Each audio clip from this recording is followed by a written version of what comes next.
एक सरकारी आंकड़ा 5,000 का है, एक 15,000 का, तो एक 25,000 का। ये तीन आंकड़े दुनिया की सबसे बड़ी औद्योगिक त्रासदी में हुई मौत के हैं।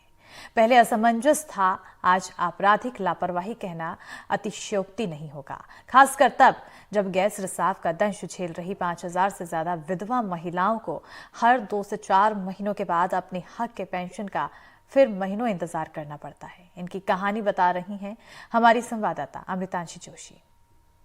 वो 3 साल पहले की खा गए, 3 साल का पैसा नहीं दिया।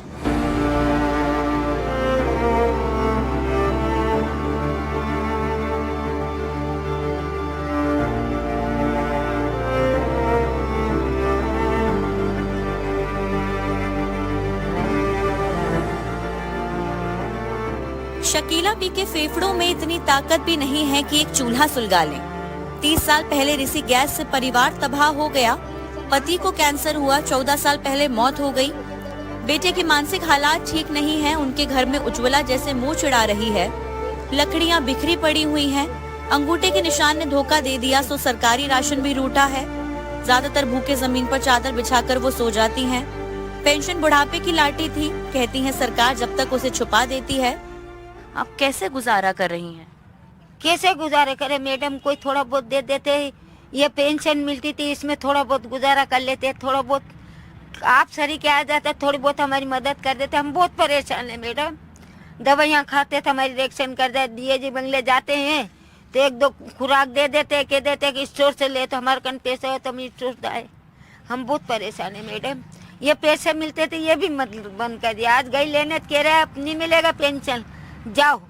कैसे परेशानी उठा रहे हम लोग। हमारे को एक टाइम चाय मिल जाए, एक टाइम खाना मिल जाए तो बहुत बड़ी बात है। हमारू गल्ला मिलता था तो हमारी अंगुलियां ये बीमारियां से हो गई खराब, तो वो गल्ला भी नहीं मिलता हमारे को। जेपी नगर में ही छोटे से घर में मुन्नी बाई रहती हैं। महंगाई ने कमर तोड़ दी है। 3 साल की पेंशन का पैसा आज तक अटका है, मिला ही नहीं है। 2 महीने से वापस पेंशन बंद है। पहले झाड़ू पोंछा कर काम चला लेती थी, लेकिन अब शरीर ने भी साथ देना बंद कर दिया है। पति 2011 में खत्म हो गए थे। कब से पेंशन नहीं आ रही? अभी 2 महीने होगा मेरे, 2 महीने से नहीं आई। और पहले रोकी थी 2 साल पहले रोकी, यानी 1.5 साल हो गई। घर का खर्चा कैसे चलता है? अब थोड़ा बहुत लड़का करता है, कुछ अपन कर लेते थे काम। जैसे पूरी बेलने चली जाती हूँ मैं, कहीं कहीं चली जाती हूँ।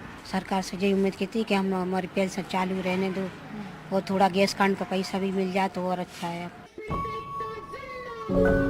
गैस पीड़ित विधवाओं के आंसू साफ बताते हैं कि देश की सबसे बड़ी औद्योगिक त्रासदी के जख्म अभी तक नहीं भरे हैं। जख्म रह रहकर उभरने लगते हैं।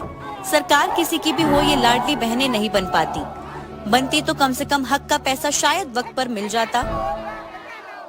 अभी 550 ऐसी हैं जिन्हें आज तक नहीं मिली है, और अभी लगभग 2-2.5 हजार महिलाओं के बजट की प्रॉब्लम की वजह से उनके खाते में पिछले 2 महीने से नहीं आ रहे हैं। और यही 4,500 महिलाओं को अलग अलग बार 3 साल तक पेंशन रोकी गई, जिसका कोई पैसा आज तक नहीं दिया गया, ना एरियर्स दिए गए, ना उस वक्त की भुगतान की कोई राशि दी गई। गैस पीड़ित विधवाओं के लिए पहली बार पेंशन 1985 में शुरू की गई। 1997 में बिना किसी कारण इसे बंद कर दिया गया। 2011 में मध्य प्रदेश सरकार ने 5 सालों की पेंशन के लिए प्रस्ताव केंद्र को भेजा। 2016 में 5 साल पूरे हुए तो केंद्र सरकार ने हाथ खड़े कर दिए। 2016 से 2017 तक दोबारा से पेंशन बंद हुई। फिर 3 साल का पैसा अटका रहा, फिर शुरू हुआ, और अब 2 महीने से वापस पेंशन बंद है। सरकार ने पेंशन हितग्राही विधवाओं की संख्या 5,000 तय की थी। आज तक 535 महिलाओं को पेंशन का एक पैसा तक नहीं मिला। गैस पीड़ितों के मामले में बीजेपी और कांग्रेस आपस में एक दूसरे को घेरती हैं। 2019 में पेंशन बंद होने के लिए बीजेपी ने मुद्दा बनाया। मार्च 2020 में बीजेपी की सरकार आई, फिर घोषणाएं हुई। घोषणाएं होती रही पर पूरी कभी नहीं हुई। न कांग्रेस ने आज तक एक सवाल उठाया है। ये बीजेपी की सरकार मध्य प्रदेश में जो मोहन यादव जी के नेतृत्व में चल रही है, ये जन विरोधी नीतियों के लिए जानी जाएगी, ना कि जनहितैषी नीतियों की।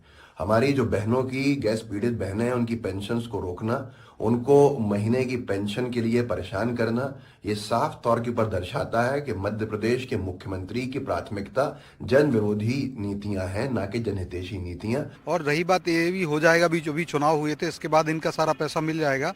लेकिन कांग्रेस ये बताए कि जो गैस पीड़ित हुए, गैस की क्यों अनुमति दी गई, क्यों एंडरसन को भगाया गया। कांग्रेस की सरकार केंद्र में उस समय थी और राज्य में सरकार रही, इसके लिए सब कुछ गैस के जो कांड हुआ है उसमें जिम्मेदार, और गैस की ये सारी जो पीड़ित हैं वो सबकी जिम्मेदार जो रही है कांग्रेस है। हर महीने की 10 तारीख को लाडली बहनों को बिना किसी देरी के पैसा पहुंच रहा है। महिलाओं को फायदा पहुंचाने के लिए यहां पर सरकार ने स्कीम तो शुरू की, लेकिन क्या गैस पीड़ित विधवा महिलाओं को सरकार भूल गई? हर साल हम यहां पर सिर्फ एक दिन के लिए गम मनाने के लिए आते हैं कि जो लोग चले गए उनका क्या, लेकिन उनके बाद जो लोग बचे हैं ये विधवा महिलाओं का क्या? सरकार से हर साल हम ये सवाल पूछते हैं, लेकिन हालत कहीं भी नहीं सुधर रही है और बद से बदतर होती जा रही है।